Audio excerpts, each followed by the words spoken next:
До граѓаните да дојде струја која во дел од денот на берзите е 0 денари. Тоа е идејата на регулаторна комисија за енергетика за промена на блоковското тарифирање. Председателот Ацо Ристов вели дека се разгледува ефтината тарифа наместо само ноќе да се прошири и преку ден, кога фотоволтаиците произведуваат најмногу струја. Според него, наместо ЕСМ скапо да произведува струја од јаглен, идејата е да купува ефтина струја од фотоволтаици и по пониска цена да ја продава понатаму, со што би се намалиле и сметките и загубите.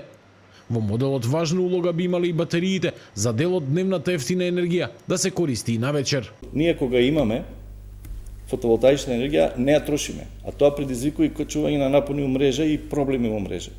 Чи мојата идеја како да најдеме начин да ги мотивираме луѓето да ја трошат таа енергија во момент кога се произведува преку ден. Тоа може ќе се смени филозофијата на ефтино, на скапо, на кога нешто го има на пазарот, тоа е ефтино. Зошто да не го дадеме тогаш да се троши? Според Ристов, земја веќе станува енергетски независна, а за 4 години може да стане и извозно ориентирана. Сепак, ова не значи дека треба да се откаже од изградба на стратешки енергетски капацитети како хидроелектраната Чебрен, чија струја ќе биде базна енергија, велат експертите. Според Виктор Андонов, батериите можат да помогнат за краткорочно складирање на вишоците струја произведени преку ден, но не се доволни за сезонско балансирање на системот.